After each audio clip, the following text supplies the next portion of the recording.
hi there.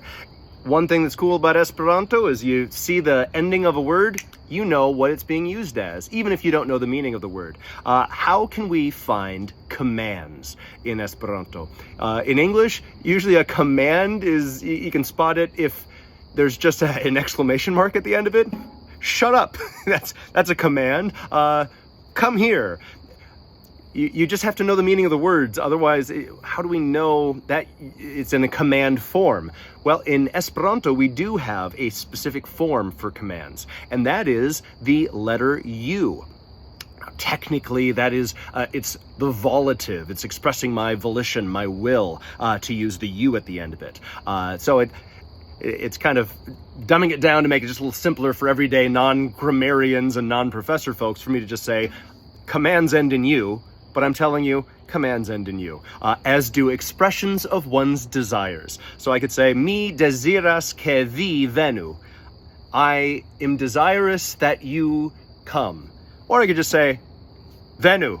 I could just say, come here, you. I could say, silentu. Silentu is be quiet, be silent there. Staru is stand up. Yeah, if you see a U at the end of a word, that's a command, and I'm telling you to do something. Now, there's a handful of exceptions to that. There's a few different words that happen to end with a U and aren't commands. Like the number 2 is du, do. Uno, du, tri. 1, 2, 3. So the number words usually break the rules a little bit by happening to end in letters that are normally reserved for, hey, aren't nouns usually ending with that? Aren't adjectives usually? Yes, but, here's the numbers. Numbers are important, so they got some special treatment there. Or our way of saying the more the merrier, the blankier, is you blank, des blank. So, you pli multe, des pli felice.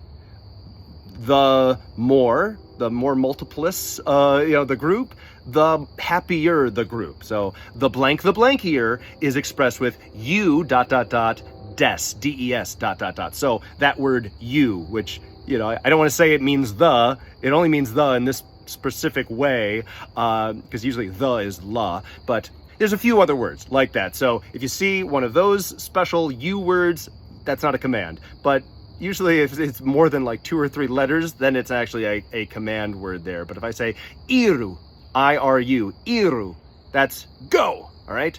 If I say foriru, that's go away. Iru for, go away there.